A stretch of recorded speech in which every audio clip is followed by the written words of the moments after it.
Hello there, this is T-Rex Studios, and today we are doing a what if scenario, and this is called What If Blue Was in Jurassic World Rebirth. Now, I know you might be thinking, why are you making this video? Well, apparently this scenario is inspired by Jason Sharon's Jurassic World What If scenario, so I decided to make my own. So it's because I feel like watching his videos all the time, and honestly, I'm a fan of his work. So yeah. But anyways, here's some reasons why I think Blue should be in Jurassic World Rebirth. And here are the two reasons why. My first reason is that Blue literally saved Rexy from the Enormous Rex and defeated the Indoraptor in Fallen Kingdom.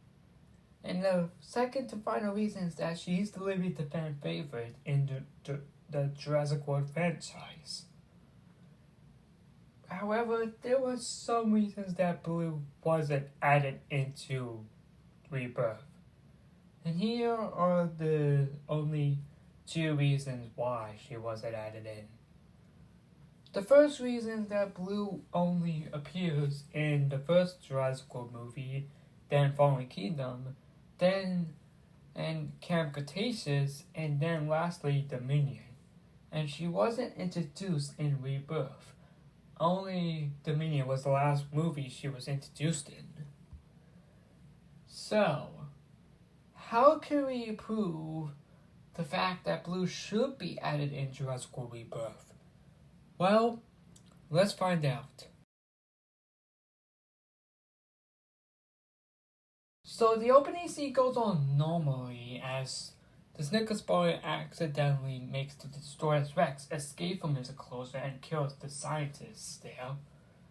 And the other scene where the crew gets on their ship to go to ISA Hubert to get some samples.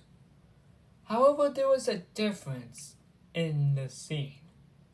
After the scene, there's a scene where there's a snowy forest in the area, and we see Blue running into the forest, but her daughter Beta wasn't there because she was getting food for her because her daughter was starving.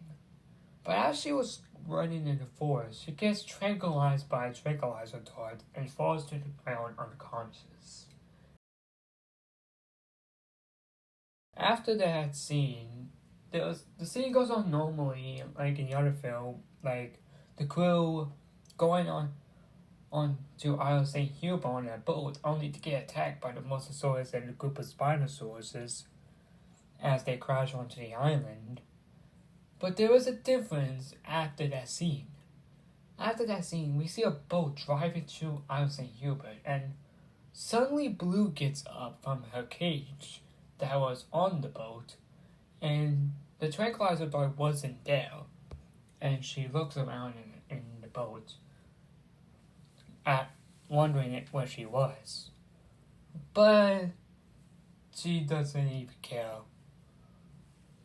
After the ride, Blue jumps out of the boat and runs into the jungle. The other scenes goes on normally as the crew see the Titanosaurus herd and gets their samples and goes to the Quetzalcoatlus' home to get a sample from an egg for some reason. But there's a change. After that, the crew left to get some samples from the Quetzalcoatlus' egg. We see Blue running into the jungle, but after she gets into the field, she sees the Titanosaurus herd, and one of the male ones looks at her, but she doesn't even seem to attack it.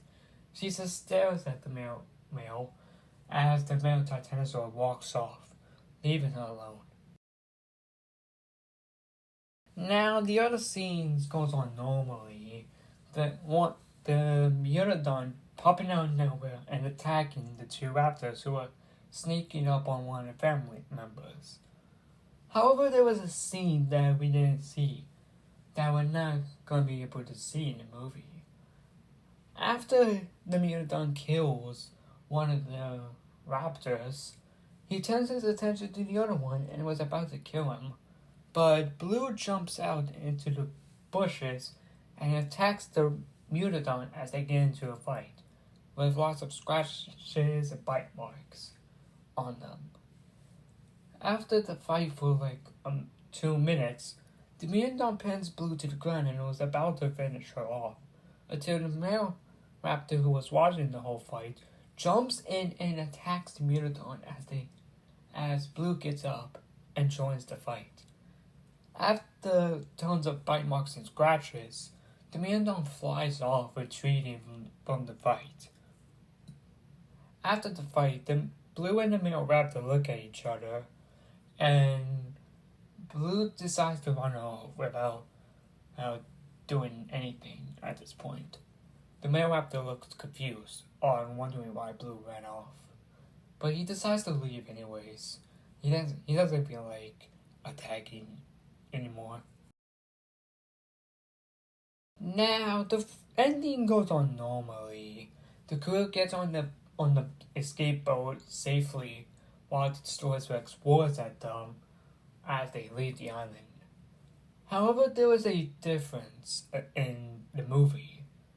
As the Stegosaurus Rex was roaring at the crew, another one can be heard in the distance, and soon enough, Amber shows up and attacks the Stegosaurus Rex as an epic final battle ensues. The battle goes on for 5 minutes, with tons of bite marks and some hits, as Amber gets pinned to the ground by the D-Rex, and the Stegosaurus Rex grabs Amber by the neck and was about to eat his head, until 2 raptor calls could be heard in the distance, only for Blue and the male raptor from before join in and pounce on the Stegosaurus Rex, as the Stegosaurus Rex roars as he's getting scratched and bitten on. Soon enough, Amber recovers from his wounds and joins the fight, as they both pin the Stegosaurus Rex to the ground. And as the Stegosaurus Rex roars at Amber, the male raptor, and Blue, the Mosasaurus jumps out of the water and drags the Stegosaurus Rex into the water as the Stegosaurus Rex dies. Soon enough after the fight, Amber looks at the male raptor and Blue as Amber nods as in a thank you as he walks off. The male raptor was about to walk off too, but notices Blue looking at him and walks towards her. They start communicating, and soon enough after some communication, they start nuzzling each other as in a hug. Then they start running into the forest, and after that scene, the ending scene goes on normally with the crew driving away from Alice and Hubert on their boat. However, there was one last difference. We see a clip shot of a cliff of Alice and Hubert as Amber walks up the cliff and then roars in the sky as it then cuts to black as it shows the logo of Jurassic Rebirth and the credits start rolling. And that's how the movie ends. So, I hope you guys enjoyed that scenario. But if you guys don't disagree with me, then hey, I'm okay with it. But if you do agree with it, then thank you for that. But hey, it's just an opinion, okay? But anyways, yeah, this is inspired by Jason Sharon's What If scenarios for Jurassic World. So yeah. Anyways, thank you for watching this video. If you want more scenarios on Jurassic World movies, or even a Godzilla What If scenarios, then I'll probably do that. But anyways, thank you for watching this video, and I'll see you next time. See you later.